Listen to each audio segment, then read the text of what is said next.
Assalamu alaikum. Welcome back to the third and final segment of Huda Tonight. As we promised, we're going to be talking about the importance of maintaining family relations. It's a very important practice that we should have, and we have rituals, annual rituals that Allah subhanahu wa ta'ala has given us. The Ramadan, for example, we're encouraged to reconnect with people maybe we haven't seen or talked with in a long time. So we're going to be talking about this. Brother Ali Falalu, he will continue with us in this discussion. Thank you for continuing to be with us, Brother Ali. You're welcome, Mr. Ali. And we have been joined, Brother Hisham has left us, and we've been joined by Brother Lukman Hakim. Salaam alaikum and welcome. Wa alaikum assalam wa rahmatullah. Thank you for having me. Brother Lukman, I want to ask you, as our newcomer, to contextualize this topic for us. In Islam, can you talk about the types of kinship or relationships with family, and help us understand why it's important to keep these ties? Okay. All praises are for Allah. May peace and blessing be upon our Prophet, his family, his companions, and for all those who follow them in the righteousness until the day of judgment. That's very interesting question. In Islam, being good to kinship, we usually refer it to Silatul Rahim. Silatul Rahim. What does Silatul Rahim means?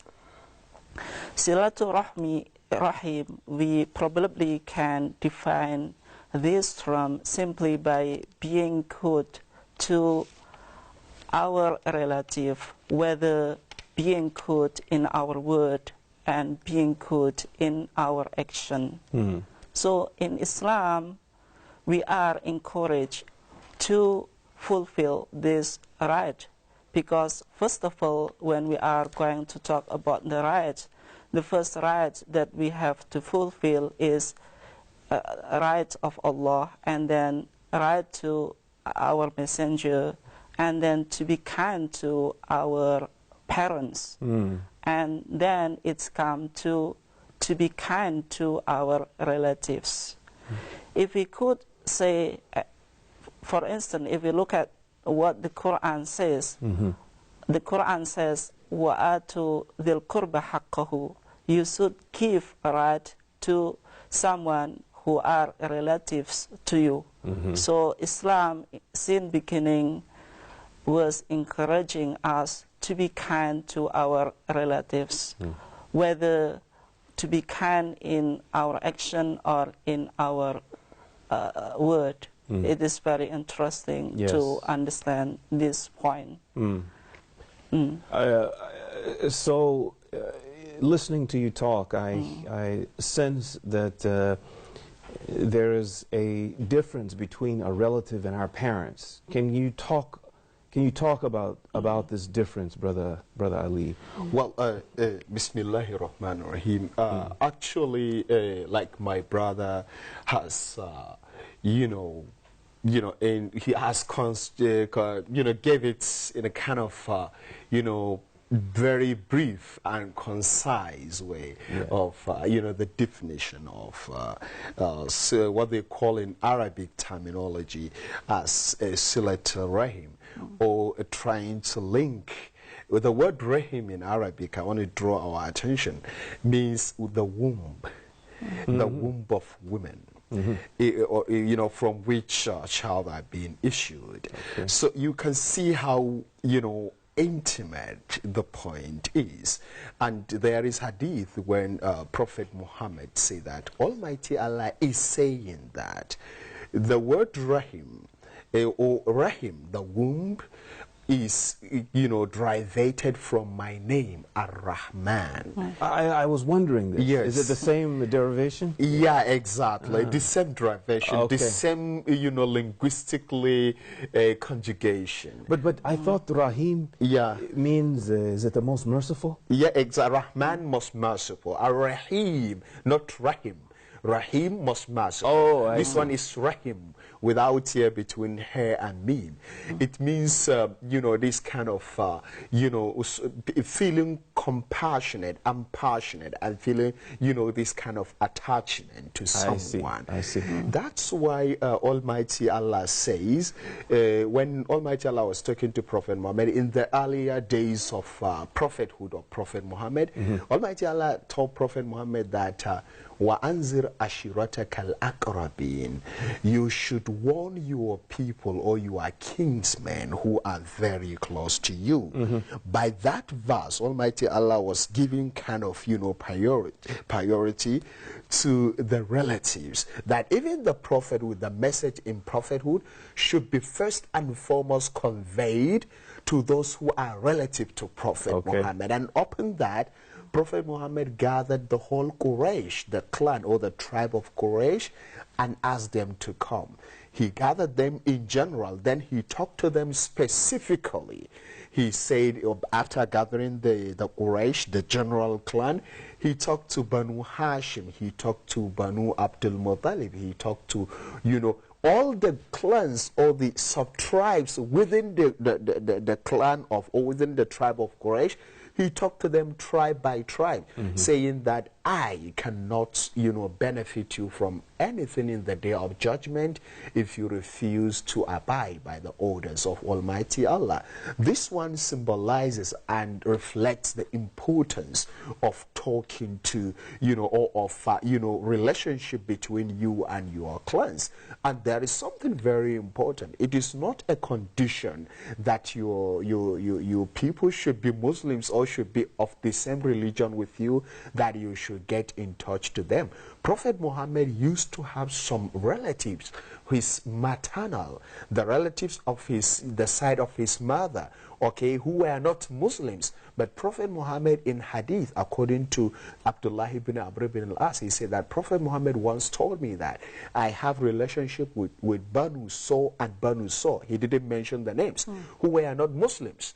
And he said that I don't love them, but I have kinship with them, and I keep and maintain this kinship with them, even though they were not Muslims. That's why a verse in Holy Quran came to say that, Ya ayyuhallazina amanu qu anfusakum wa ahlikum nara. O you believers, try to save yourselves and your people or your family. Ahlikum means family, or your relatives, or the people who are your neighbors. From the hellfire. Brother Lukman, this comes back to the degrees or levels of rights that you talked about. You said first we have rights to Allah and His prophets, and then you came to parents and relatives. These rights, of course, include giving them the warning, the opportunity to come to this belief, the true religion of Islamic monotheism. Would you like to say more about these types or kinds of family relationships? Yes. Actually, if we are going to look at what scholars say about this issue, for instance, I would like to quote what Al-Qurtubi says in his tafsir Al-Jami' li Ahkam al-Quran. Qurtubi classified kinship into two kinds. The first is special kinship. What do we mean by special kinship or special rahim? It is those who are close relative to us, and actually scholars differ among them. Some of them said they are our muhrim. Muhrim are those people that we cannot marry them. For instance, our mother, sister, our father's sister, we cannot marry them. And the wisdom why we cannot marry them, for instance, if the problem comes to our family, and then our relationship will be broken, and we cannot solve this problem. That is why Islam forbids us to get married to them. So when we talk about special Yes. Rahim? Yes, special Rahim. Rahim. We're talking about those who are close to us by blood. By yes, I mean blood relationship. And some scholars say that those are, I mean, will get the share of inheritance if you are going to that, and then you have some wealth or some money. Those who will get your inheritance, they are considered as people of Rahim. And this is, I mean, special Rahim. Special Rahim. And the second one, yes, we call them general Rahim. General Rahim are those people who are Muslim, the people who are sharing the same religion with us. Because if you look at what the Quran is saying, the Quran says, "Innamal mu'minuna ikhwah." All Muslims are nothing else than brother. So actually we are brother. Muslim is like one body. If part of it is getting suffer, so the rest of body will get suffer as well. So this doesn't mean the general Rahim. Yes, general relative, Rahim. It doesn't just mean my second cousin. It means the people, my neighbors. Yes, but if you, for instance, if you do good deed, if you, for instance, you give the charity for your relatives, you will get two rewards, as we discussed in the last week, if you recall. If you give the charity for your relatives, I mean someone who is in blood relationship with you, you will get two multiple rewards. You will get the reward of giving charity, and then you will get reward that you are maintaining your relationship with him. But if you give the charity for someone who is straying, someone who has nothing relationship with you, you will just get one reward of giving charity. So I mean there is, I mean, superiority, or there is we have to give superiority to those who are closer to us in the blood relationship, and then we are going to give the right for general Muslim, because we are Muslim, we have rights upon one other Muslims. Okay, so we've talked about, you know, the concept or the framework of who and the different types of who is a relative and the different types of family ties. An important question is about, I mean, we're all human beings. We have shortcomings, each and every one of us. And sometimes we have issues that come up. And hopefully we have a way to resolve them. But that doesn't always happen. Sometimes we lose our closeness, which is a treasure, you know, because we're unable to resolve. Can you please talk about the warning that Islam gives in terms of losing and severing ties with our family? Yes. I would like to draw your attention to the history that was happening to Abu Hurairah. Abu Hurairah was considered as the most famous companions of the Prophet. He narrated many prophetic traditions. And Abu Hurairah used to have a hadith lecture, because Abu Hurairah has many students, the companions who want to learn prophetic tradition from Abu Hurairah. Abu Hurairah used to start his, Islamic circle, or his dars, his lesson, by giving announcement. What that kind of announcement that Abu Hurairah used to give to their student. Abu Hurairah used to say to them, is there anyone who is breaking off the relationship to their relatives? If there is, he should go out from our circle, study circle. And why so? And then one of his students told Abu Hurairah that he has some problem to his aunt, that he never talked to her. And then he went out and talked to his aunt and telling her that Abu Hurairah told me that I have to have a good relationship with you. And his aunt was giving forgiveness to him, but his aunt was wondering what the reason why you like to do so. Is there any someone who is telling you about that? And he said to his aunt, yes, Abu Hurairah told me, and I was attending his lecture, and he told me that I have to be kind to you. So just ask Abu Hurairah what's the reason why he gave the attention to be kind to the relative. And then this person went to the place that Abu Hurairah used to have gathering of learning hadith. And he was asking Abu Hurairah, what is the reason why you asked me to be kind to my aunt? And Abu Hurairah said to him, I used to hear the Prophet was saying that our deed will be presented to Allah in the night of Friday. Our what? Our deed. Deed. Our Deeds, yes, will be presented to Allah. Will be ascended to Allah in the night of Friday. Yes. And Allah will not accept any one of deed that this one is breaking off his relationship to his relatives.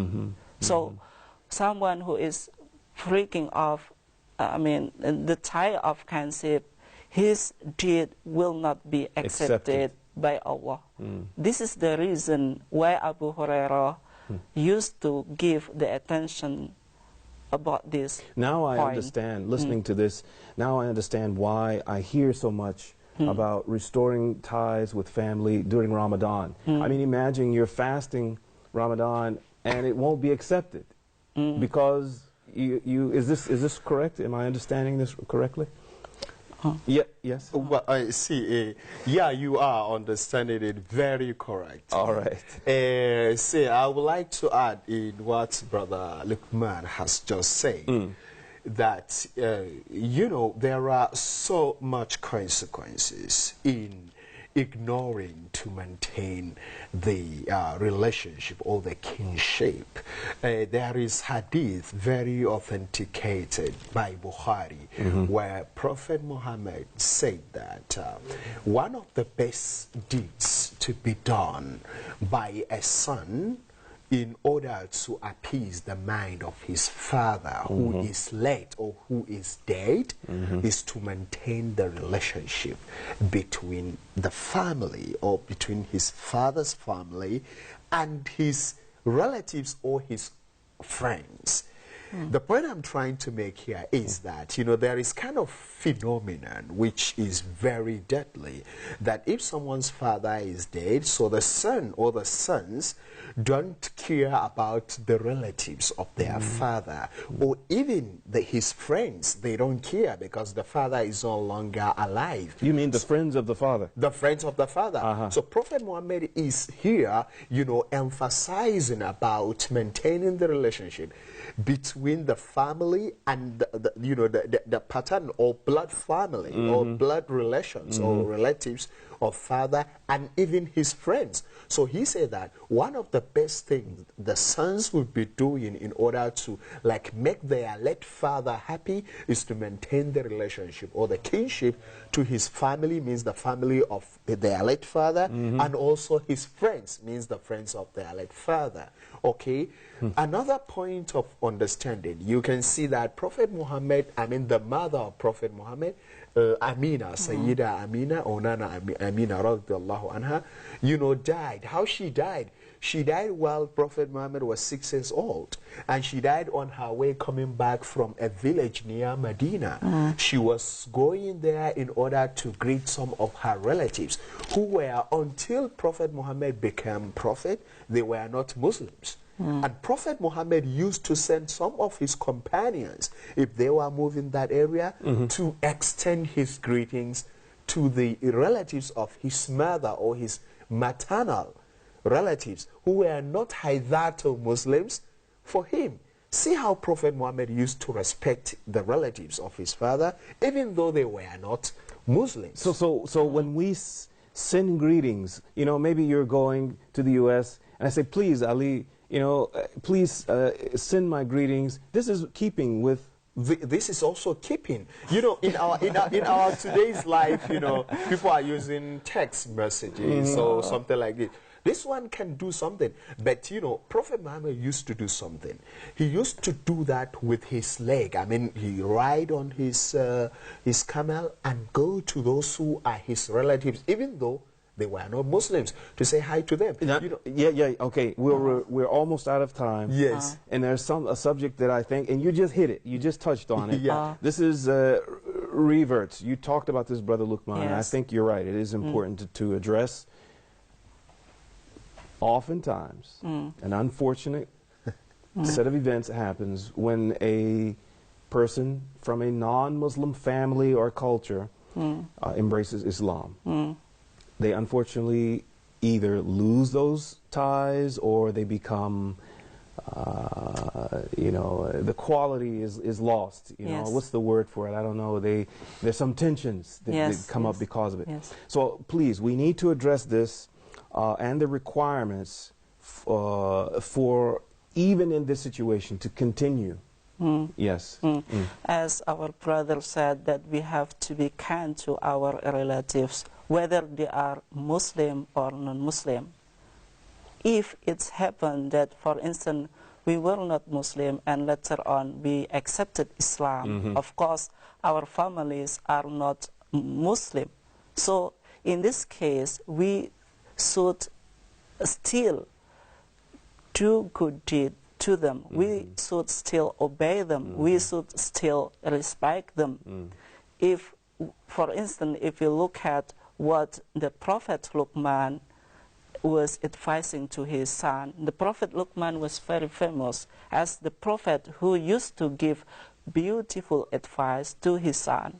One of his advice, he used to say, "Oh, my son, if you have, for instance, if you have parents, you have to respect them. You have to obey them. But if your parents are ordering you to do something that is violating to the law of God, what should you do?" And the Prophet Luqman used to say to them, you should still obey them. وَصَحِبْهُمَا فِي الدُّنْيَا مَعْرُوفًا.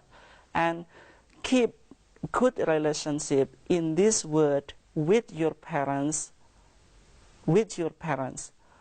although they are not Muslim, although they are not obeying Allah, you still keep good relationship to them. Now, so, unfortunately, it happens. It's extreme. But in the case that, you know, my parents say, look, you know, we divorce you or whatever, you're no longer our son, right? It's an unfortunate reality. My obligation as a Muslim is still to try and connect with them, right? Yes, All I'm responsible absolutely. for, the only thing I'm responsible for is trying. And Allah will give me the credit, as it were. At this point, Miss Ali, it comes to my mind the happenings that happened between Abraham and his father. Yes. Abraham saw his father and his relatives, or and his people, worshipping idols. According to Holy Quran, overnight, Abraham decided to go and do some harm to those idols in order to challenge his father and the people that to see the reason why they should refrain from worshipping idols which cannot be beneficial to themselves, not to be beneficial to others. So they were angry and rage, and they were trying to expose their wrath against Abraham. And Abraham, you know, in the morning they called him, they suspected him. Okay, he said, no, I'm not the one who did it. But you should ask them, because ask the idols. Ask the idols, yeah. If you think that they are, if they can talk. They're gods, they should know, Exactly, right? exactly. They couldn't protect themselves, neither protecting, you know, you. So ask them. So now they came to know that, oh, yeah, of course, and they're not talking, and we are worshiping them, okay? But still the anger continued. And the father of Abraham said that, according to Holy Quran, لَإِن لَمْ تَنْتَهِي لَأَرْجُمَنَّكَ وَاهْجُرْنِي مَلِيًّا. If you do not stop from what you are doing, I will fish you out of the family. I will make sure that you live a miserable life. Very quickly, we're very out of time. quickly, Yeah. what Abraham told his father, even though his father was an idol worshipper, he says, Salamun alaik. Peace be upon you, Yeah. Dad. Yeah. So Ibrahim. Exactly. Continue. Abraham told his father that peace be upon you. Yes. Sa'astaghfiru laka Rabbi. I will ask my God, my Almighty Allah, Yeah. to forgive you. Innahu kana bi hafiya. Because He is very merciful. May He guide you aright, so that you will realize that idols are not worth All right. worshiping. All right. Thank you so much. And in fact, this could be a form of dawah, right? Yes, of Main- course, of Exactly. course. For being good. Brother Lukman, thank you so much for being with us. It's my pleasure. Yeah, and Brother Ali, again, thank you. Thank you. You're welcome. Dear viewer, thank you for being with us. We've reached the end of another segment, a live segment of Huda Tonight. Inshallah, we'll be back tomorrow with more news, information, and discussion. Assalamu alaikum wa rahmatullahi wa barakatuh.